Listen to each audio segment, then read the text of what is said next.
Hi there, it's Tankerl, and this here is the HTC M8.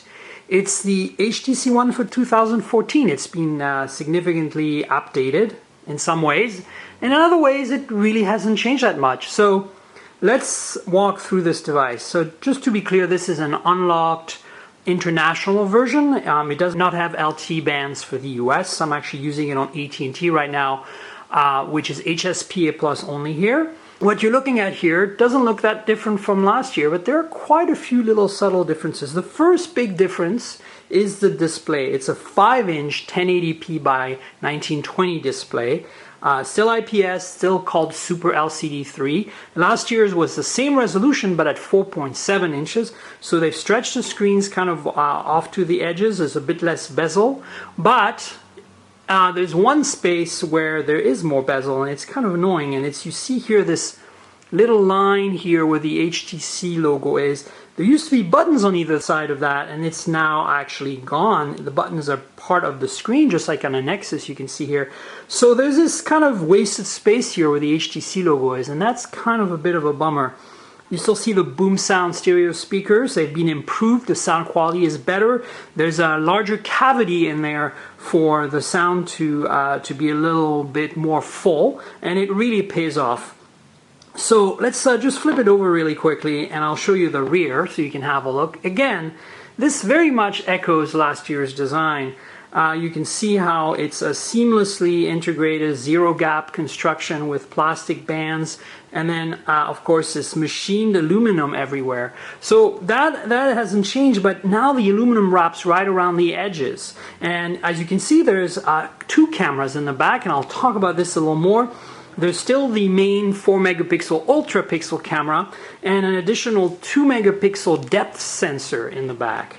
So let's actually walk you through some of the more finer details of this device. So just to be clear, another major update has been the processor. This is now running a Snapdragon 801, which is kind of the state of the art in terms of processors. Quad core, this is a 2.3 gigahertz model with the newer Adreno GPU, so huge improvement over last year's Snapdragon 600. So again, let's walk you through some of the finer details. You can see here at the top you have one of the boom sound speakers, a bunch of sensors here, and an updated front-facing camera. This is a 5 megapixel front-facing camera. It's fixed focus, but much higher resolution, same as on the Desire 816, which was launched at Mobile World Congress. So this seems to be a trend with HTC. You can see the display is absolutely gorgeous.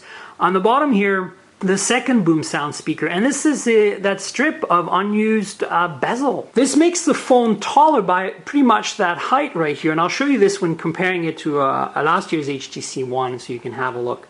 On the sides, again, as I said, you can see how the metal wraps all the way around now, right? And that's really, really nice. This is a huge improvement. Feels better in hand. But I have one thing I don't like. It's more of a pronounced curve than before. It starts sooner. And I feel that makes the phone look kind of more rounder. And I like the more squarer look of the old HTC One myself. Again, on the other side here, you can see the how the metal kind of wraps right around to the top, and then there's this kind of finely machined edge to it. Very, very nice. This is pushing the refinement level even further. So this is good news, right? This is one of the areas where I think the new HTC One M8 really pushes the boundaries in design. A couple of other differences. In top here, there is this kind of window, as you can see. And what they've done is they've put the power lock key here in this window, but the rest of the window is black because the infrared transmitter receiver for the TV remote are now behind this door. And notice that the headphone jack is no longer on the top, so it's been relocated to the bottom, as I'll show you in a second. You have the SIM tray here, which is it's a nano SIM now, not a micro SIM, and this is actually designed for world markets where you have 2 nano SIMs in some models. So if I pop this, there's a single nano SIM, but there's room for 2, and so they've got a single tray for both, which is kind of clever design because they don't only have to design one model for the entire world. Nothing else here on the left-hand side, and on the bottom, as you can see, this is a big change this year. You have this headphone jack right next to the micro USB data and charge port, and that's a big difference since last year there was only micro USB down here. And then on the The right-hand side here, you can see not much until you hit the volume rocker. Finally, a micro SD card slot expansion on the HTC One. This is huge news. This particular device only has 16 gigabytes of built-in storage, not 32, which is another option. So having a micro SD card slot that supports up to 128 gigabytes is a huge welcome addition. And so here are these twin cameras, and of course the twin flash, which is a new feature. This is very similar to what Apple did with the iPhone 5S. Two different colors of LED, one white and one kind of more orange and yellow. By adjusting the amount of brightness to these two LEDs, you can get different color temperatures to make skin tones look more realistic. You can see that 2 megapixel fixed focus depth camera, and then the 4 megapixel ultra pixel primary camera. This is not an OIS camera, no optical image stabilization, and that's a real problem because one of the strengths of the ultra pixel camera last year on the HTC One was that even though you had larger pixels and you lost some resolution or you didn't get quite as much detail when zooming in, you at least had OIS to compensate. So it was a low light master. Now this is still a very good camera in low light, but they removed the optical image stabilization just like they did on the Max and the Mini and the Butterfly S, which I think is really disappointing because this depth camera that adds some gimmicky 3D depth effects doesn't really compensate for the fact that the main camera is just not quite good enough for this class of device, considering all the other improvements HTC's made. You can see here is Blink Feed. That's been updated. All the software has been updated. It's running KitKat now with Sense 6.0. They call it 6th Sense. And you know, it's super snappy and fast and gorgeous. Right now it's on Wi-Fi loading. You have a whole bunch of revised apps. What's really cool is most of these apps are no longer updated as part of the firmware. They can be updated from the Play Store. So for example, the HTC camera can now be updated as a Play Store app instead of having to wait for new firmware to be pushed by, say, a carrier. Again, super fast, super slick.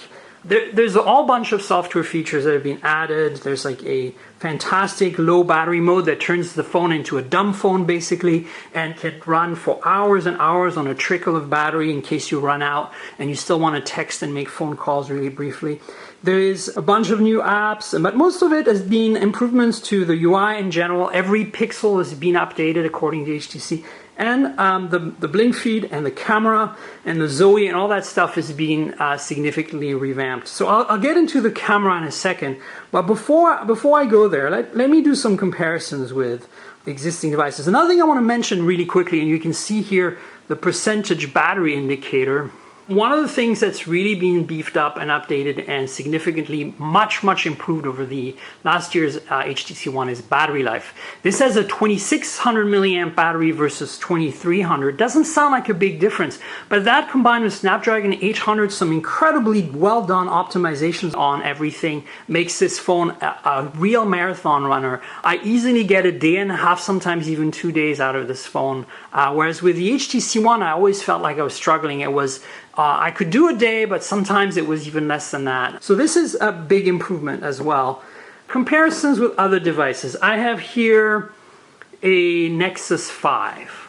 So these to me are currently the two best phones on the market today. Now here's something you notice right away. Both have 5-inch screens, right? Exactly the same, 1080p IPS panels. But notice the slightly colder color temperature on the HTC One and slightly warmer color temperature on the Nexus. But other than that, look at the bezel difference. To me, this is too big now, whereas the LG, the Nexus 5, is just perfect in size. And I wish HTC had removed that bar here of wasted space and made the phone the same height as last year to basically keep it as compact but yet keep that bigger screen. That's the biggest concern I have. The other thing is you can get a Google Play edition of the new HTC One M8, but it's $700 US. This is $350 or $400 depending on the model you buy. They're both Snapdragon 800, well 801 and 800. They're both very similar. This also has OIS, which no longer exists on the HTC One. And sure, it's not made of metal, but I think it's a better value. And I think this is why these are my favorite phones. I think that if you buy the HTC One M8, you should buy a Sense 6 device because Sense 6 has actually gotten so good and so polished and so nice that if you want your hardware and your software to really work well together, that's the way to go. Last year I felt that the Google Play Edition was the way to go with the M7 HTC One, but this year I really think that you better serve with the Nexus 5, because the Nexus 4 last year just wasn't quite as good as the HTC One. So that's kind of what I would recommend. If these are the two best on the market, and this, you know, if you want, get this with Sense 6 and get that with basically a pure device. Flipping them over, you can see very different design, very different look. As you can see, you know, this kind of soft touch plastic versus a beautiful machine aluminum. I want to say something really quickly about that. Actually, this is a bit slippery almost. So if you're somebody who's prone to dropping your phone, you know, I never put cases on my phones, but this one is going to be one that you tend to drop. And I haven't dropped it yet, but I feel like it's so polished and beautiful that it's almost kind of slippery in your hand. Let's do a thickness comparison real quick. The edge here of the HTC One this year is much thinner than the edge of the previous one. So there's more of a curve from the top here down this way. But overall in thickness, they're very, very similar. So now let's compare it to the other major player. It's last year's HTC One. And here's what you can see, the size difference, the height difference. It is taller by about a ½ inch, maybe, the new HTC One. And that's a bummer, because really, like, this is wasted space. If this could be shifted up just a little bit, you'd have the same height with gorgeous display without, you don't really need that HTC logo. There's a big HTC logo in the back. So silver versus gunmetal. There is a silver version, of course, of the new one. This is the Google Play Edition, just to be clear. You know, the displays are both pretty much the same. They're gorgeous. Just 4.7 versus 5 inches. And the other thing to keep in mind, the processor really, you know, 801 versus 600. But then again, you know, you flip them over and you realize, well, there's that same 4 megapixel ultra pixel camera, but this one here on the new M8 doesn't have OIS, and that's a real bummer in my opinion. They really dropped the ball there.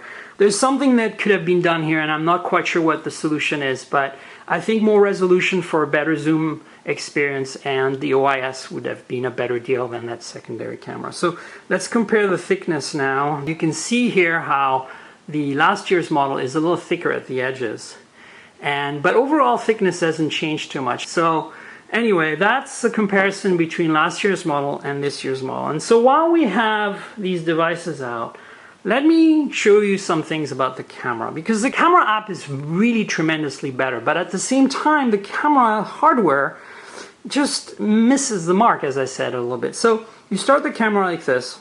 It's natively a 16:9 camera, so if you put it into 4:3 mode, you're going to get 3 megapixel shots instead of 4. So probably not a good idea to do that. So what's cool here is that these modes are like that. You have, you know, camera, video, Zoe camera, which is to create the Zoes from last year. Selfie, which basically just switches to the front camera. You can do that anytime, in any mode. Dual capture captures you as well as the subject using both cameras simultaneously. Panorama 360, which is a 360 sphere, photosphere mode. And so here's what's cool. These three modes don't exist by default. I created these. You can set a mode and memorize it. So this is the manual settings. You can see you have sliders for all these things, and they're set to auto now, but you can just change the focus manually, for example, and then you can go back to auto mode. Then there's an HDR mode that is obviously accessible in the menus, but I made a shortcut for HDR. You can see down here, it's in HDR mode now. And then I've got a panorama shortcut where basically I set the phone to panorama mode automatically. So this one's actually a good one. You can, so as you can see, there's a bit of defocus already naturally in the back. But if I go into the edit mode here, I can do this thing called U-focus, and it further defocuses the background versus the foreground, which is really kind of cool. So it's got some, you can tell it to focus or defocus on the foreground or the background. This is kind of cool, the 3D. There's a bit of a parallax thing where you can kind of see depth by moving the phone around. It remaps based on depth. You know, again, just a gimmick. So, you know, the camera on the HTC One M8 is a good camera, but I'm not convinced that it's as much of an improvement as the rest of the phone. And that's really my concern here, is the depth camera is interesting, but I think, for example, what Nokia is doing with the refocus app, where it takes 8 shots in a row really quickly and lets you then later on focus on whatever you want, I think that's much more compelling, and it doesn't require a separate camera. You know, the new camera app on the Nexus lets you do the same thing by just moving the phone when you take the shot. You kind of go like this and as you shoot. And then the Galaxy S5, for example, also has a mode and uses a single camera to do it. Now, it's not very good, granted, but the point is that I'm not quite sure that, you know, spending the extra money on this sensor was the right way to go. I think OIS would have been better, higher resolution sensor would have been better. And that's really my only major gripe with the HTC One M8. So, subscribe to my YouTube. I'm Tankgirl, TNKGRL on Twitter, and my blog is tankgirl.com, tnkgrl.com. Subscribe, join, watch my videos. I review phones on a regular basis. I hope you enjoyed this. Cheers.